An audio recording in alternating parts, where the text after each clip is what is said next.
زما محترم ورونو، دا د فلسطین یوې خور ماته نن میسج کړی دی او په دې میسج کې لیکلي وایي زما د په الله قسم چې نن دا د یو څو ګنټې پاتې دي روژه ماتي ته، او زما د ماشومانو موږ سره د افطار د روژه ماتي دپاره د خوراک څه نشته دی چې موږ په هغې باندې روژه ماته کړو او موږ هغه وخورو. او داسې یو زنانه نه جي، د دنیا زنانه ما سره رابطه کوي، نارینه رابطه کوي چې د هغوی حالات ډیر زیات خراب دی. زه څه وکړم؟ زه مجبور شم یقینا چې زه ستاسو مخې ته په دې سکرین راشم، دا زه د ډېرې مجبورۍ نه پس راشم. زما هغه پرسنل نمبر چې هغه په فلسطین کې او په غزه کې دومره ډېر خور شوی دی، تاسو یقین وکئ که نه چې زه هغه خلک نه بلاک کولی شم، نه هغه خلکو له زه جواب ورکولی شم او تر څو به اګنور کوم. قسم دی بعضې راته میسج وکړي وایي د الله د پیغمبر واسطه درته مخې ته کوو، د الله په خاطر درته ویو زموږ دپاره. زه ورته یم زه خپله یو غریب سړی یم، زما سره څه مال حال نشته دی، دا خو زه خلکو ته غږ وکم او هغه غریبانان چندې راولېږي او زه یې تاسو ته در ولېږم، ما سره په دې ټیم کې نشته. زه ورته قسمونه وخورم، بعضو ته غوسه هم شم. ولې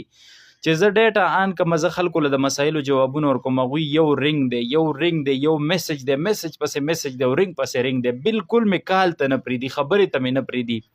دومره زیاتې رابطې کوي، دومره ډېر فریاد کوي، جړاګانې کوي، میسجونه رالیږي، د بچو حالت رالیږي. نو یقینا رمضان المبارک میاشت ته زما محترم ورونو، که هغه بله ورځ پرون هم یو زنانه ته مې 40,000 روپۍ ولېږلې، څه 84 دي که 85 ته جوړ شو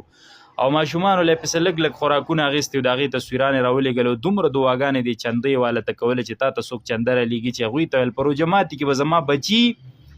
تاسو ته دعاګانې کوي، ویل تا ته چې چا د چندې رالیږلي دي ویل هغوی ته به زما د بچي او موږ به ټول تا ته ویل خامخا دعا کوو چې موږ دا سیز خورو او په هغه ساعت یې ډېرې دعاګانې وکړلې. نو زما محترم ورونو، زه ستاسو په خدمت کې درخواست کوم چې که چا له الله وس ورکړی راولېږي د زکات پیسې هم راولېږئ، موږ به هغوی ته یو چې دا د زکات پیسې دي او اکثریت هغه مستحقین دي، غریبانان خیمو کې پاتې کېږي، هېڅ څه ورسره نشته. ځکه چې د چا بچی د لوږې مړ کېږي د هغه سره به سونه نه یې بوله سونه خرڅه کړي، د چا بچی چې د لوږې مړ کېږي هغه سره به نغدې څه پاتې شي، هغه سره به چاندي څه پاتې شي، هغه سره به د تجارت سامان څه پاتې شي. غریبانان ټول مستحق دي د زکات. نو راولېږئ که د زکات پیسې چا سره یې که داسې وي مهرباني وکړئ، دا نمبر چې کوم تاسو ته ښکاري د محمد جنید په نوم باندې د ایزي پیسې نمبر دی 0312 90 95 975، دا نمبر دی، په دې باندې تاسو رالیږلی شئ، د ایزي پیسه ده. او دا زما د واتساپ نمبر به تاسو ته په سکرین باندې دا ښکته ښکاري 0323 360 60 18، په دې ما سره خیر دی لږ رابطه وکئ، ما ته سکرین شاټ رالیږئ. او یو درخواست درته بل هم کوم، خیر دی که ما ته نه رالیږئ، ما نه د فلسطین والا نمبر یې وغواړئ، د دې زنانو نمبر یې رانه وغواړئ، د نارینهو چې کوم ډېر زیات فریاد کوي او په تکلیف کې دي، زه به تاسو ته د هغوی نمبر یې در ولېږم. بعض له انګلیش هم ورځي، په خپله ورسره خبرې وکئ، په ویډیو کال ورسره خبرې وکئ، خپل حالت به درته وښیي.